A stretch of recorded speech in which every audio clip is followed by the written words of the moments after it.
Hello and welcome to the Transformation Project, a podcast and community for women who are looking to transform into the best version of themselves no matter where they are at. A place where you can listen, learn, and laugh along with us as we dive deep into different topics to help you live a happier, healthier, and more fulfilled life. Remember, we are all learning here together, and therefore the content and opinions of the hosts and our guests should not be taken as medical advice. Please consult your healthcare professional for any medical questions. Hello, everybody, and welcome back to another episode of the Transformation Project. So, as you know, we often have some of our listeners contact us for us to kind of find someone to talk about an issue that's very close to their heart. And so this topic that we're going to talk about today is one that is coming up, especially for me, more and more often with friends of mine and with some of our listeners, and that is the topic of kids and screen time. So as many of you know, I have a 12-year-old, so we're heading straight into that time where she's headed into high school. She now has a phone. All of her friends have phones. Everybody's chatting online. And I know that many of you are struggling with the same thing because we have had messages and messages about this topic. So as we do, we reach out, we find somebody that can help us, and we have. So today online, we have Stephanie Kakris. She has a master's in psychology. She's a published parenting author. She's got two screen-loving kids of her own, aged 18 and 13, but she's also the co-founder of ScreenCoach, which is a combined hardware and software platform where kids are allocated a set amount of screen time. And then after their time is up, they need to go and complete activities such as exercise, chores, or non-screen play to earn more time before they can resume. It sounds very interesting. I'm intrigued. Stephanie is a life coach. She's a spiritual guide, and she spent the past 2 years researching as much as she can about screen time to help kids and support parents in this very, very difficult area. So Stephanie, welcome on. We're so excited to have you here today. Thank you so much for having me. It's a pleasure. So as I was saying, obviously I've got this 12-year-old. We try and limit her screen time as much as we can. My elder daughter did go through a period where she was pretty addicted to her screen, to the point where before we realized it, she actually had given herself insomnia because that thing was going all night. So we know how dangerous phones and screen time can be in our family. But even knowing all of that, we can see ourselves headed down that same path again with our 12-year-old. And it's pretty much the only thing we argue about in our family with her. So how much screen time is too much for a child? The big question. Start with the big question. I love it. Yes, start with the big questions. Well, you know, as with everything, like it depends on the child, and it also depends on what they're doing on the screens. So I hear from parents whose children can literally, especially like, and it depends on what they're doing. So let's just start with what they're doing on the screens. So chatting to friends, FaceTiming, watching educational videos. Like my daughter's 13 and she loves to draw, and she loves to watch, YouTubers, and she learns how to draw, and she learns doing different cooking techniques. She loves organizing. So watching all those kind of what I call passive, where you're just not really engaging, you're just kind of sitting back and watching. My feeling is that children can tolerate a lot more of that time than the really intensive online games, social interaction games like Fortnite, and as they get older, the Destinies and the really intense, where last person standing kind of intense games. And then you've got something in the middle, which is like Minecraft and Roblox, where they are interacting and they can get a little bit intense, but they're sort of not too bad. So it's really very child dependent and very family dependent in terms of how much time is too much time, because some people will tell me that, little Johnny, who's 12, can literally only be on a screen for an hour before they become a tantruming, monster, where they just completely become out of control. And then you've got my son, who can spend hours upon hours seemingly unaffected with pretty high intense kind of games. He seems to be able to tolerate it quite well, in terms of he can come out, as long as we give him some notice to get off.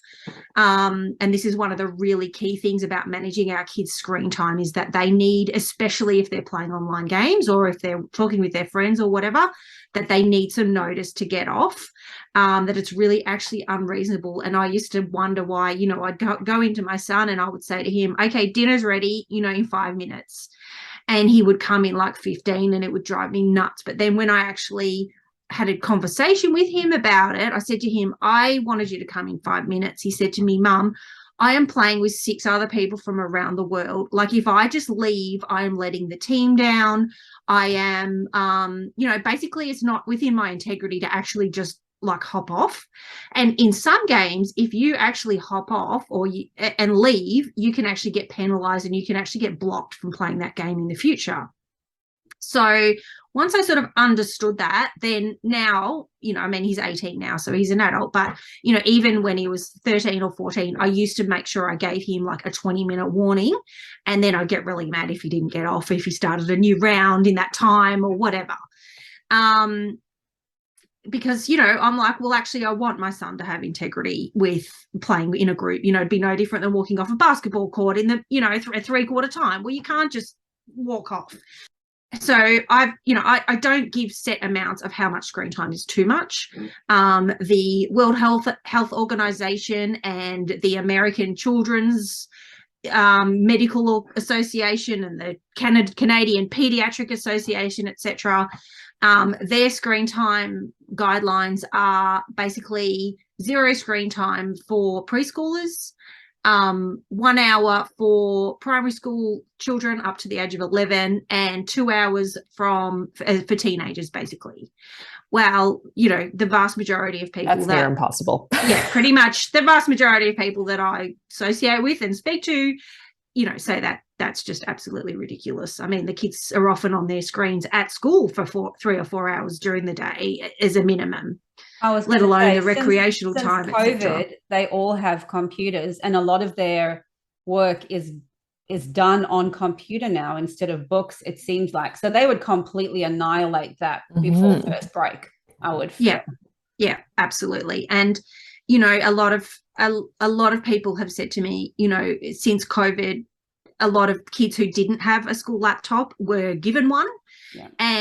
But there's absolutely no help or support for parents in terms of managing the day's screen time for the kids. Now they've got their own laptops. They've just been handed this, this weapon, so to speak, where there's just no limits. The kids can do whatever they want, and it's made life. And then obviously I don't know, in Melbourne, we're all locked up for 2 years, so there was really not really a whole lot of else you could do than sit on your screen. And obviously teenagers, it's really critical for them to have that social connection, to connect with their friends, to feel like they're not missing out, and all those things. So in some ways, this internet and the screens were such a blessing during that time, because we could still do our work, and they could still do their schoolwork, and they could connect and everything. But it's like, okay, well, now that we're not in lockdown and in the middle of a pandemic, how do we now rein that back? And the first, no matter what you do with screen time with your kids, especially when they get to around about 10, but even a bit younger than that, is to always make sure that you consult with them, and that together you make the screen time rules. Because what I find is that when a parent dictates the rules without the child having any say in it, and it's no different than any good leadership, you always consult with your team and say, okay, it's really important to me that you are not on a screen for 6 to 8 hours a day, and here are the reasons why. And I'm sure that you understand the same thing as well. And if their screen time is becoming an issue with their behavior, then never ever speak to them when a child is tantruming or upset or having a bit of a meltdown because they've been on too much screens. It's really important to never actually speak to them about the issue at that time. You need to comfort them. You need to empathize with them and say to them, I know it's really hard. I know that you feel like I'm the meanest parent in the whole entire universe. And I know this is really hard for you, and I really feel for you that you're off your screen. Okay. So we really need to empathize with our kids when they get off our screen, because if someone just took our laptops or our phones away, you know, we need to think about how we would feel about that. However, as a parent, it is important that we be responsible and that we look after them and that we try and give them healthy boundaries, etc. So that this is where we need to say, okay, you need to be off your phone or off the screen for so many hours a day. How are we going to do that? How are we going to do that in the best way possible? And then to sit down and write out and make some rules together with the kids. Now, with ScreenCoach, one of the unique features about it, which not really any other of our competitors do, is that the kids can actually earn more time by doing off-screen activities that the parent and the child come up with together. So that if the child has a base time of, say, an hour, then if they come out and they unpack the dishwasher, if they have a go and play outside, if they do some creative, you know, a painting or practice their piano or whatever it might be, that things that they need to do that doesn't involve a screen, then they can actually earn tokens, and which can convert into more screen time, and then they can hop back on the screen so that they've got that incentive. It also manages pocket money as well, because most kids are motivated by screen time, but not all kids. Some kids would rather the money. So you can have a combination of gems, which they will then convert into money, or tokens, which will convert into screen time, to help with, you know, that the perennial problem of when the kids get off the screens, they just don't know what to do with themselves. That's something that parents say to me. The kids are off the screens and literally they drive me nuts because they do not know what else to do with themselves. Yeah, I feel and so like to that, lost that. They don't they have don't know what no to they do now. They absolutely have. And the thing is, the trouble is that screens are so engaging that actually light up so many different areas of the brain that anything else in comparison just seems really boring and not engaging. And poor old teachers, you know, in schools all around the world are just struggling to keep the kids engaged, because the kids' brains are used to firing a million miles an hour. Often kids have got, you know, the PlayStation there, they've got their laptop there, and they're watching, you know, some YouTube video, and they've got their iPad here and they're talking with their friends. Well, the brain is just firing a million miles an hour, and the dopamine hits are coming, which is a hormone that helps us. It gives us like a feel-good hormone. And then we get off the screens and it's just like, oh my God, it's like a withdrawal. It's like, oh my God, anything else is just so boring.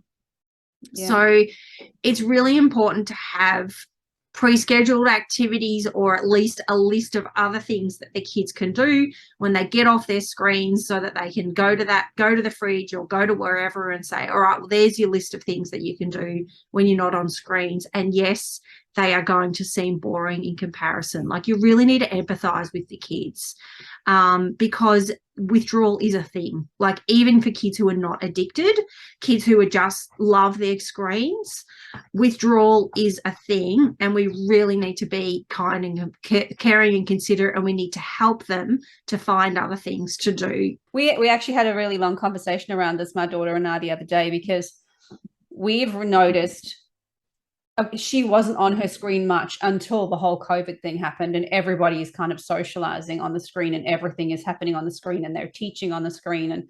And so there's a couple of things that we've actually noticed that is different for her. She is really focused on her academics, and that is important to her. Being able to get good marks is important to her.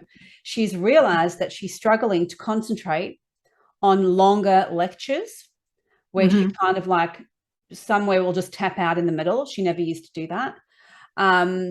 She's struggling to concentrate on reading for a really long time. She's an amazing reader. I'm a speed reader. She kind of inherited that. So she's an incredible reader, but she's struggling to do that. And she's even struggling to do things that possibly shouldn't bother her so much, like watching movies. It's just too long and boring. And so that doesn't bother her too much, but the school not being able to concentrate is. And so we had to have a conversation around, this is really important to you. Have you noticed this? Yes. This is why, and try and explain to her what's going on, for her to kind of find that, like when you were saying some kids are motivated by some things and some kids are motivated by others. For us, it was like, she doesn't care that she can't watch a movie, but she does care that she can't listen to the teacher for a long period of time, and she's noticed it. And I imagine for her, she would be at the bottom end of the amount of screen time a lot of kids are having. So it must be really impacting a lot of kids around the world as far as what they can do, because even now we've noticed that before they would call each other or whatever. Now they're doing exactly that. The girls they'll be, playing a game, or they'll be, doing something else. They could literally be, crafting or whatever, but they're doing it together, talking on FaceTime, like all the time. Yes. So yeah, it's really become a massive issue in the last kind of 2.5 years that we were worried about before, and seems to have really kind of exploded. Yeah. So you've picked up on a really good point there that I was going to say before about the behavior change. Like, so I started off to say to never have a conversation with your child when they're in a meltdown or in some kind of an aroused state of some sort from getting off the screen, but to later on have when they're calmed down, and when, perhaps they've had a few hours off the screens or whatever, and to actually point out, when I notice that, you've just started playing Fortnite, or you've just started having extra time on social media or whatever it is, and I find that you're being rude to me, I find that I can see that you're feeling upset, I can see that you're feeling like angry inside. What's that like for you? And, inevitably they don't like to feel that way, but they feel really torn between, okay, but I love my screen so much, and I, but I'm really torn because of all this behavioral stuff.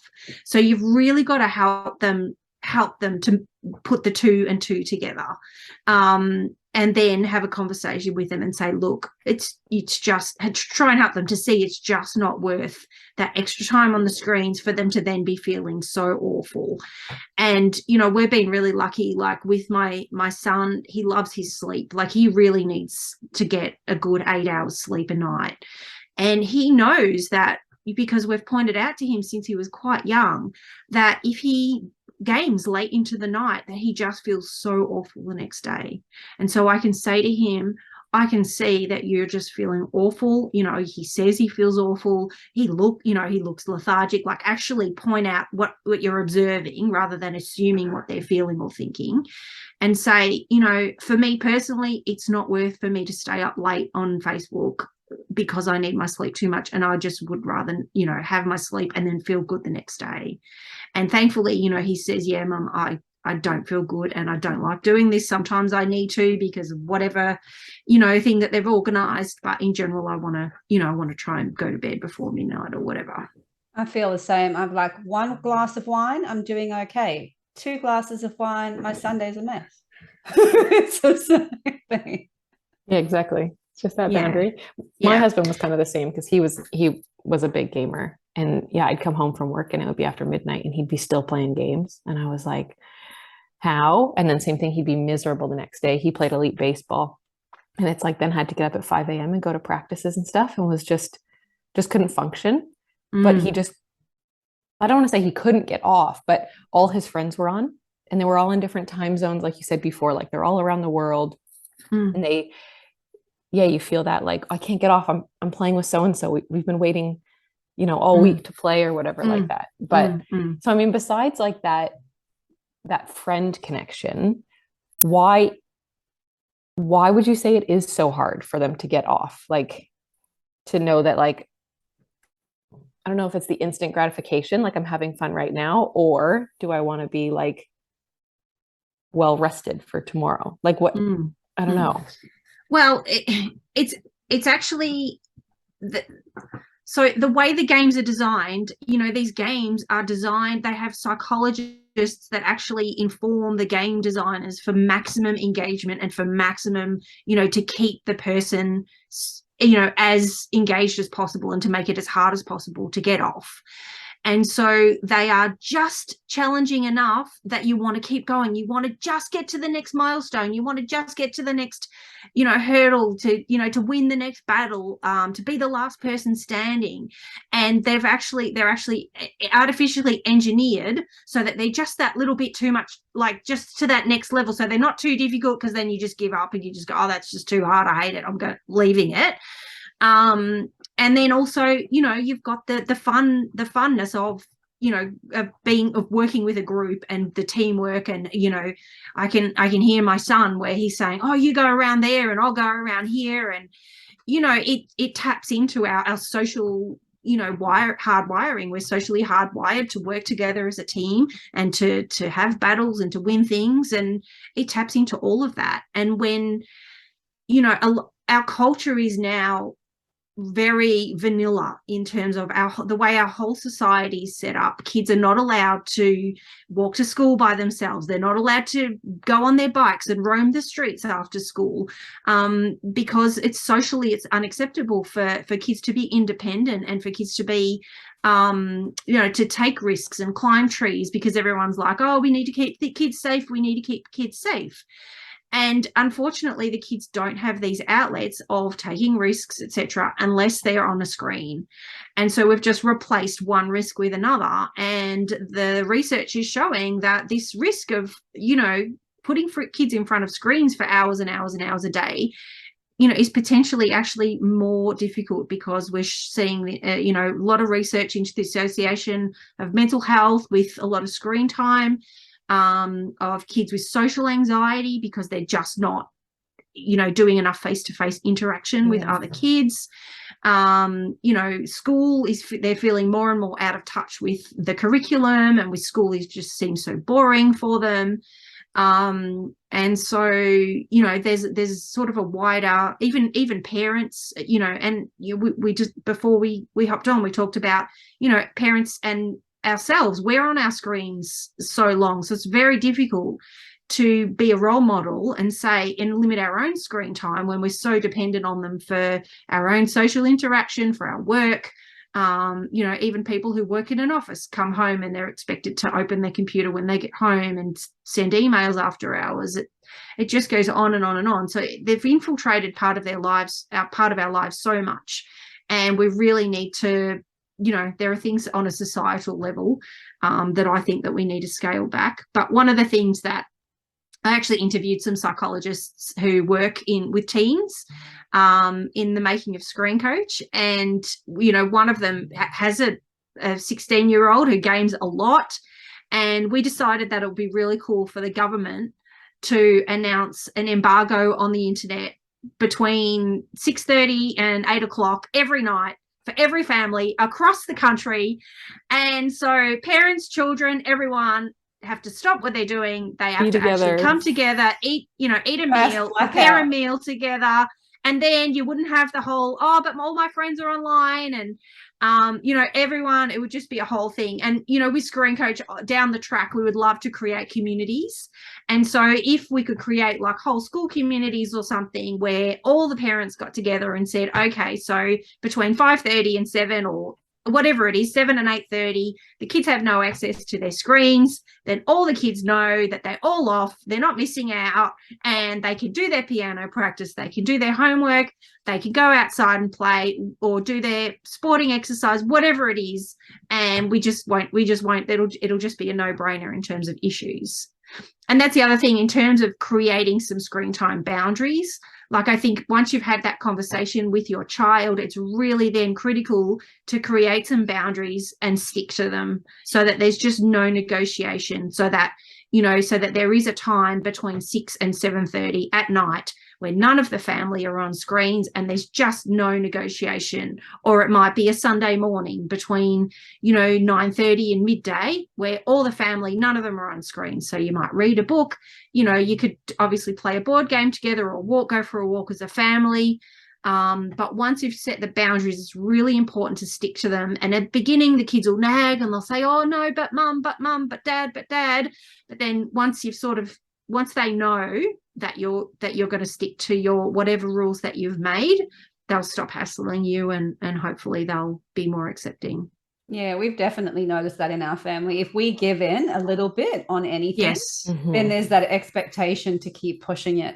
In our house, it's a little different because our daughter isn't much of a gamer as such, but there's a lot of communication with friends. So I definitely think that maybe involved in that needs to be some communication.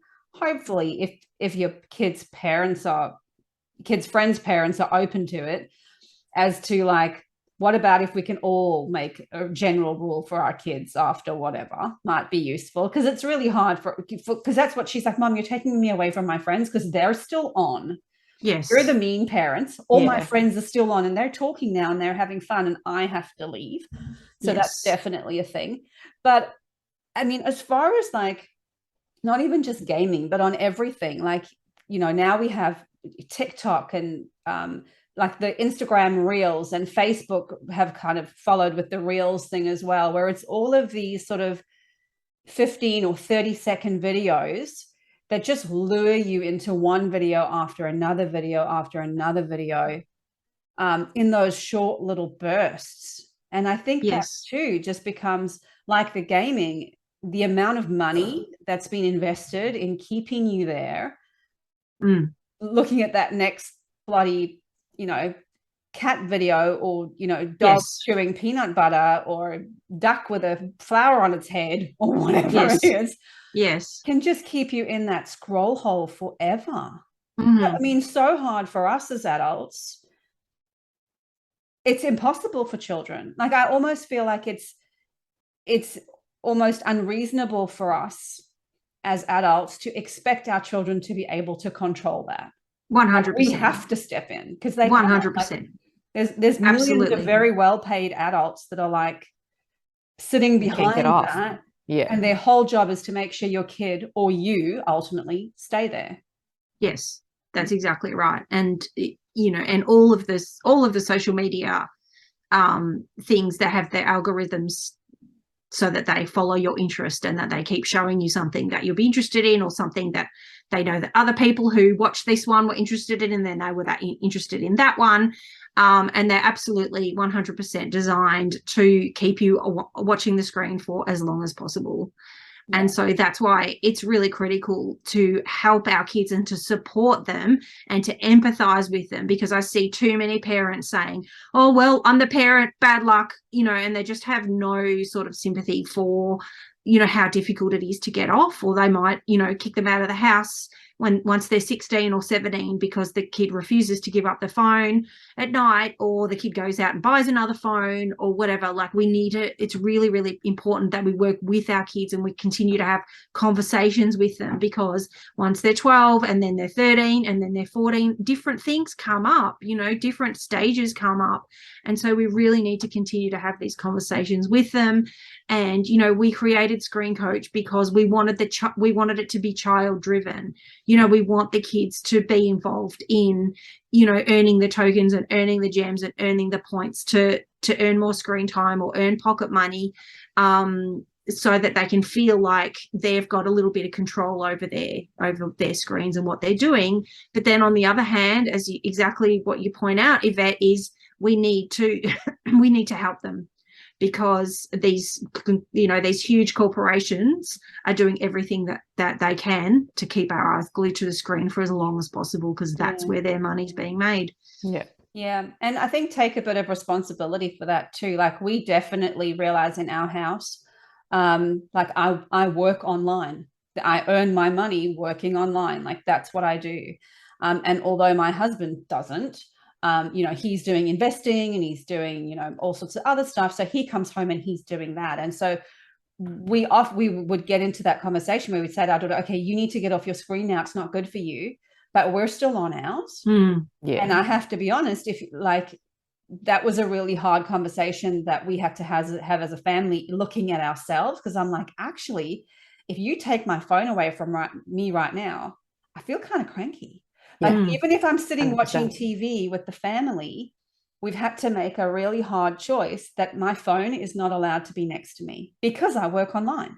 So that thing is going off, and I work online internationally, right? So it can go off all hours of day and night.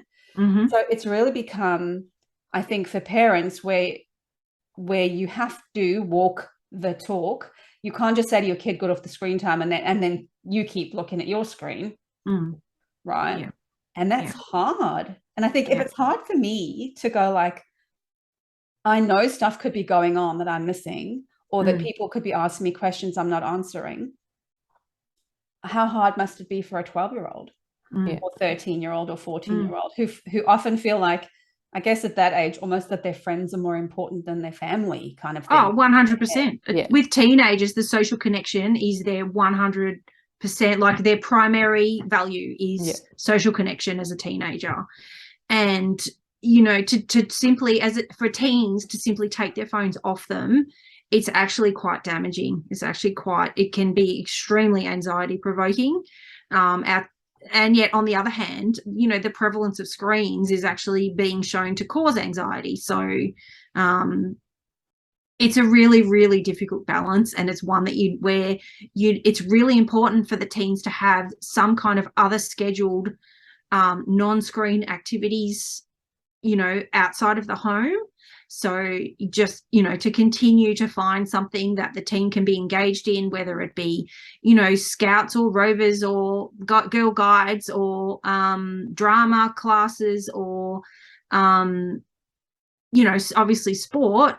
But not all kids like sport. You know, a lot of kids don't like sport. So we need to, you know, music classes, anything like that we can possibly help. And, you know, and the other thing is too, our kids want to engage with us as families. And often we are so consumed with our work, being able to be online for so long, you know, we aren't spending the time with our kids, you know, because we're rushed and we're busy. And even if we're not at work, you know, we're all rushed and busy. And I think that that's a big problem that, you know, our society faces, is that, you know, you don't want to spend twice as long cooking dinner with your 8-year-old. You just want them to be on their screen and you want to just quickly get it done. Jess is laughing. You are speaking to me right now. I've got a 3-year-old and a 1-year-old who love being in the kitchen. And it's like, okay, but I would watch Cooking with Kinsley on YouTube. Jess has been cooking with her little girl since she was teeny tiny. I would watch that. Yeah, but exactly what you said, like it does take forever. And it's like, just get out of here. I could just do this so much faster. Yes. But then what do I do? Because now I need them to be entertained by themselves. That's exactly Dad's right. probably not home yet. So I'm going to turn on the TV. Well, I don't want to turn on the TV because I have a 1 and a 3-year-old. Like, that's right. You just said they're meant to have and 0 they are hours. That's right. And they're just a little bit young to look after, you know, to be able to play by themselves for longer than about 5 minutes. Yeah. Let's face it. So it's really difficult. We've got no village, you know. Yeah. In a village where we're actually hardwired, the kids would be all playing and there'd be 2 or 3 aunties or grandmothers or whatever watching the kids while the other mums weave the baskets and cook the dinner and prepared the meal and whatever. And we've sort of, the screens are kind of they're a symptom of a much bigger problem. Yeah. But, you know, until we can solve that bigger problem, you know, we need to be kind on ourselves as well. Like, my kids are both high screen users. They're both beautiful, adorable, you know, socially adept children. You know, for the parents who are anxious, busy, you know, they might need to work 2 jobs to literally keep food on the table, and their kids spend a lot of time in front of screens. You know, we need to cut ourselves a break as well, because it's not the end of the world, and there's always going to be time when we can, you know, turn things around. Yeah. And I think what you spoke about earlier before too, because like I said before, my husband has always been a big screen user. It's his thing. And exactly all the same things you said. He's still social, like he's not addicted, but he also doesn't necessarily see it as a bad thing, and really sees it as, you can learn so much. Like, you can just go to YouTube and learn how to do something. Oh, absolutely. And I think, you know, there is a huge benefit of that. You can teach yourself anything on YouTube. Like, I mean, my daughter, some of the cooking things she comes up with, oh, I saw that on YouTube. I'm just like, oh my God, that's amazing. You know, even when she was like quite young, you know, the drawing and the paintings that she does, because she taught herself all by YouTube tutorials. You know, it is really quite amazing. And we definitely need to acknowledge, like, the benefits of screen time use. Yeah.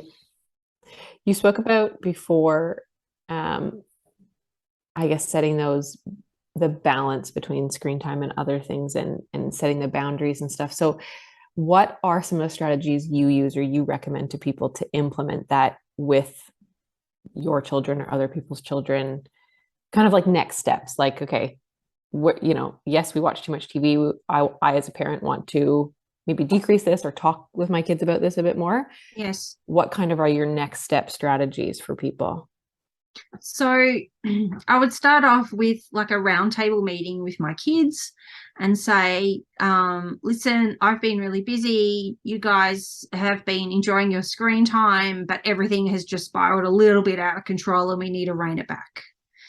So, it's not going to be an easy conversation. Your kids are not going to like it, but I've noticed that, and you need to then, not just say, we need to stop the screens. You need to actually talk about what you've actually observed.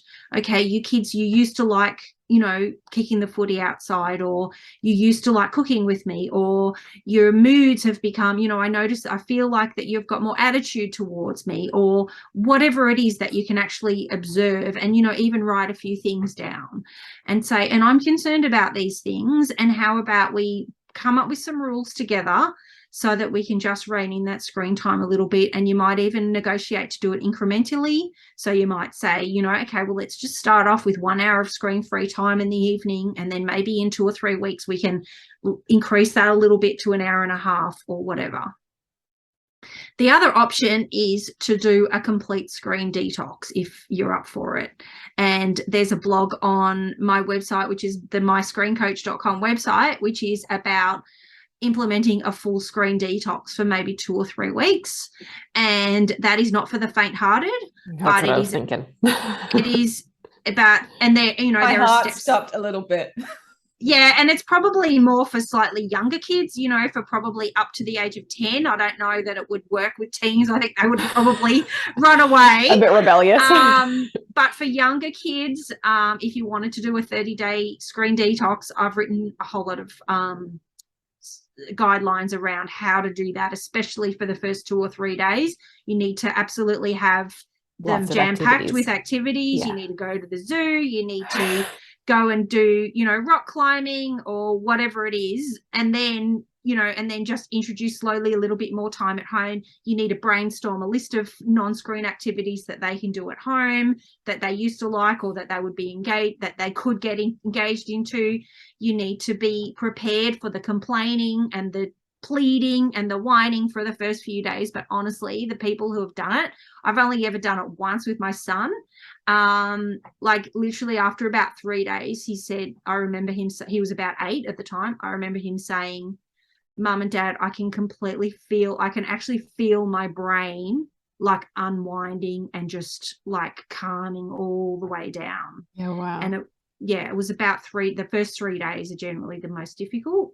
And then after that, and then again, continuously talk to them after those first 3 or 4 days and say, how does it feel? How's your brain feeling without screens? How's your mood feeling? How's your body? How do you feel inside your body? And get them so that when you reintroduce screens, and then you can keep that conversation about how they're feeling, how they're behaving, what you're observing, saying, oh, look, now that we've introduced screens, you seem to be okay. How's this balance? And then when it starts getting out of hand, which it inevitably will, and they start, stopping to do the things that they love, and they start getting too involved in the screens, then you can say, okay, well, remember when we did this? Now we need to wind it back, so you can just keep that conversation open with them. We did that by mistake because we went to a campsite that had no internet at all. There was no mobile signal. There was no internet.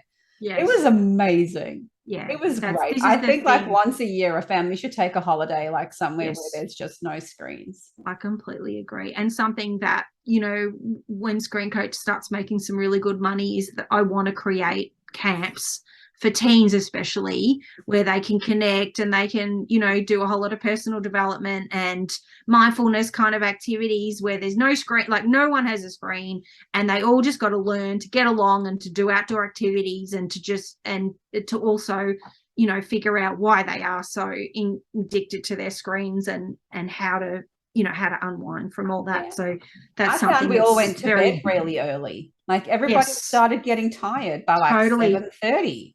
And we're like, 100%. this is bizarre, because I'm a night Yes. owl. You know, Right. I can easily work till 12, 1 in the morning, but then Mhm. I want to sleep in a bit in the morning, right? And I Yes. can't. So for me, one of the things I'm always working on is making sure I get a correct amount of sleep, because health is a priority for me. So I have to be careful of that. Yes. But yeah, it was, we all felt completely different, just having no choice but to be away. So obviously, we have a 21-year-old and a 12-year-old. And so with the 21-year-old, we've already gone through this phase where, like, literally the only big fight we've ever had was over the phone, and trying to get the phone away from her. We got to the point, obviously, where we were pretty heavily struggling with some behavior stuff, and her not sleeping, right? Because she's obviously, like, I guess we all know, right? If you're looking at the screen until late, it keeps your brain awake. So we were really struggling with some insomnia and a few other things. Taking the phone away at night, because we knew she was texting at night, but then literally having this child who normally would be pretty pliable and easy to go along with stuff, like leopard crawling, army combat crawling into our room to steal the phone back in the middle of the night. We had to lock the phone away with a key, like lock it. So if you get to the point where your child is completely addicted to that degree, what do you suggest you do? Well, it depends how old they are, but when they're, once they sort of get past 15, which is often when the real problems happen, is my personal point of view is that you need to continue to have conversations with them, but you need to allow them to then make their own choices. So we've had some difficult times with our son not wanting to go to school. He's had school refusal issues. When he changed schools from year 8 to year 9, he literally spent 3 months in bed on his games because he just wasn't coping at all. And we had to let him do that because he had mental health issues. He was anxious. And I took him for some healing. I'm really big into spiritual healing and emotional healing. So I'm a big fan of that, just to clear whatever it is that's going on. But it's, at some point, it's got to be their life. It's their life, and it's got to be their responsibility. And yes, while you're the parent, sometimes if they are genuinely addicted, like, to threaten to take their device away can actually do some real serious damage. No different than a heroin addict, where if you just, you just can't you just can't take it away and then not give them any support. Like, they would need some really serious support if they are seriously addicted. Now, fortunately, not many kids are actually addicted, even though the parents think they are. But again, it's just you've just got to say to them, you staying up all night, it's not necessarily in the best interest. What's going on for you? Why do you feel the need to stay up all night? There's generally something else underlying that's actually causing that kind of behavior. They're unhappy about, their friends, or they've got a new boyfriend that they're trying to please, or or they are addicted to their gaming and they just simply can't get off. And then just continue to talk to them about it and to ask them, how can I support you? Because that this isn't right for you. And you've got to have that relationship in order to be able to do that. And so that's why the habits need to start as early as possible. Yeah, I have noticed that. I think it's in China or yes, it is Japan, in China. maybe. The government literally have like government detox camps, because they've classified it as kind of like an addiction, like a drug. Yeah. So it was in 2018, the World Health Organization added gaming disorder to the list of diseases. So it is absolutely a thing, and it's actually more common than there are people to help with it. So there was actually an article in the Sydney Morning Herald on Friday or Saturday talking about the number of families that are struggling with their kids addicted to screens, and there's just no support and no help for them. And the guy who was quoted in the articles called the Unplugged Psychologist, and he has a 9-month waiting list. Like, he just cannot keep up with the demand, and his fees are super high, so it's really only upper middle and upper class people that can even afford his services. Like, this is a real problem. In China, the children are actually legally banned from playing online games after 9 p.m. at night, and I'm not sure how they actually police that, but I think they use the IP addresses of the children's computer, and they block internet access after 9 o'clock at night, or throughout the whole country in China, because kids weren't sleeping, because they were staying up too late, and therefore there's poor educational outcomes, and they were really concerned about their population. So, you know, if for parents struggling out there, you're not alone, and this is a big, you know, it is a big problem. And, you know, for the teenagers that are addicted, I'm afraid I don't have any easy, simple answers. It's a difficult problem that really needs a lot of psychological help and treatment to actually get them through it. And that's why, you know, when ScreenCoach is up and running and we've got some good money coming in, I want to actually run group like camps on the school holidays where kids can go and they can really get the proper help that they need, group help, mindfulness training, anxiety training, social anxiety, just to talk about all those things really heart to heart about what's wrong with the world, in a really supportive environment. The other thing too that I heard about quite recently was an organization in America where they're encouraging kids to be independent. It's called letgrow.org. And it's being run by a woman who actually can see the problems with our culture by not, you know, the fact that parents are socially pressured to not let their kids walk or ride to school, you know, to keep them safe. But we're keeping them safe to the point of, you know, completely like blocking off any of their, you know, all the regular their natural stuff that you correct. Their like natural come home when the lights come on, kind of exactly like their natural risk-taking behavior where they go out and they solve problems and they, you know, figure out how high they can climb the tree before they're gonna, you know, fall down and be nervous about it, and all those things. Like, we're really limiting kids in what they can actually do and explore, and you know, they're turning to screens, but screens are only a band-aid fix. It's not really the answer. Bigger issue. Mm-hmm. Sure. Mm-hmm. So if people wanted to get hold of you, if they wanted to, so obviously your ScreenCoach is in its beta trials, they can sign up and join those beta trials, or learn more about it, or get in contact with you. Where's the best place for them to do that? So our website is myscreencoach.com, and we're on Facebook and Instagram. We also have a Facebook group, which is facebook.com/groups/ScreenCoach. And that is for any screen time strategies for families is in that private Facebook group. If they wanted to hop in there and have conversation about their issues with their kids, I am in there quite often, and you know, helping answer questions, and other parents will help other questions with things.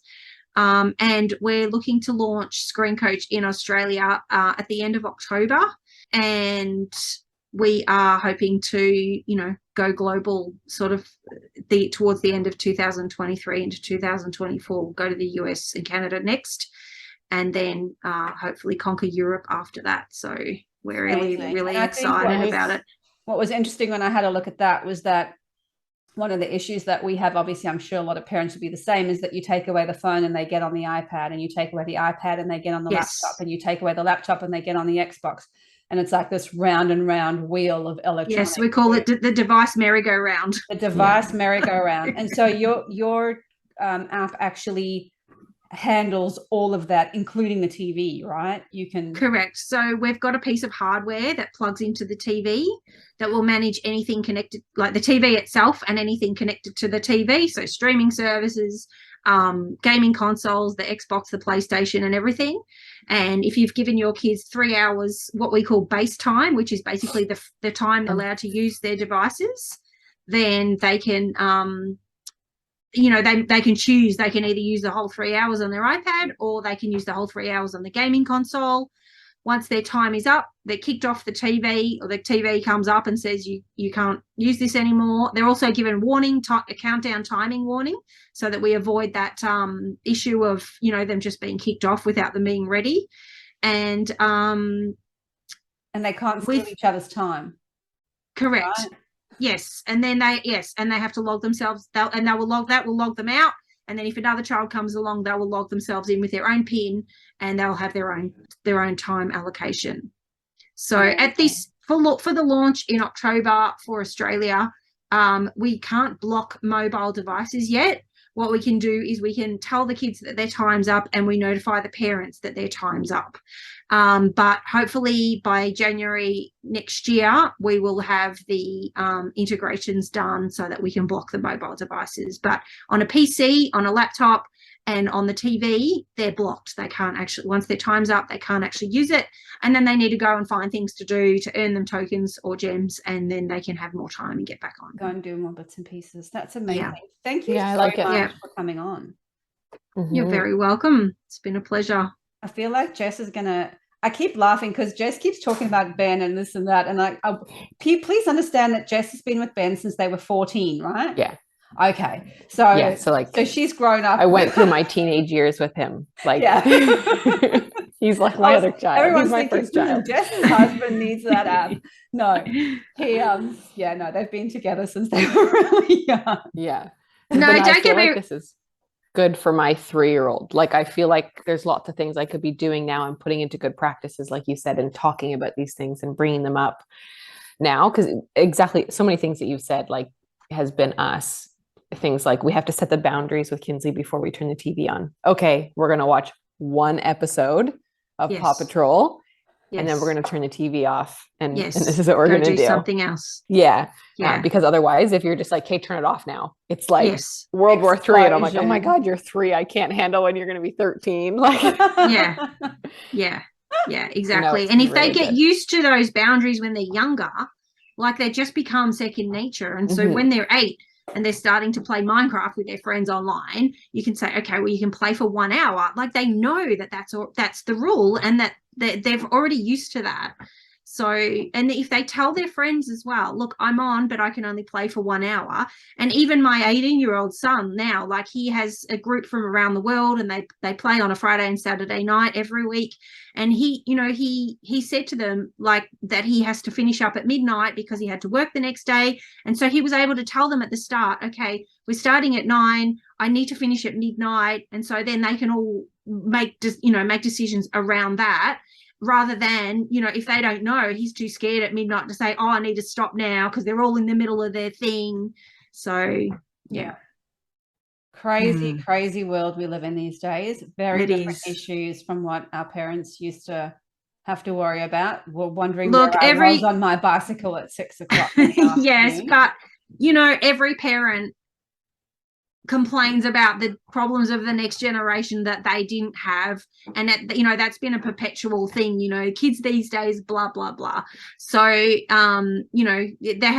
does feel to us like there's been a huge jump and a huge shift in culture between when we were kids and now, but every parent says that too. So I feel even in just the last 3 years there's been a jump again. It's like a completely I totally agree. World. Well, I'm very excited for when your app comes out. We're certainly going to be having a look at that. I really hope that this has helped some parents out there. Guys, I know this is hard. I'm living it right now. I get it. Please feel free to continue the conversation with us on our Facebook page. We also have a little community group called the Transformation Project. On Facebook, you can find us there. You can also send us comments underneath any of our podcasts, and we're happy to respond. If you have any ideas, different things you'd like us to chat about, different people you want us to find to do topics on, please feel free to reach out. We always try and do that for you. Other than that, wherever you are in the world right now, hope you're having an absolutely incredible day, and we can't wait to chat to you again next time on the Transformation Project.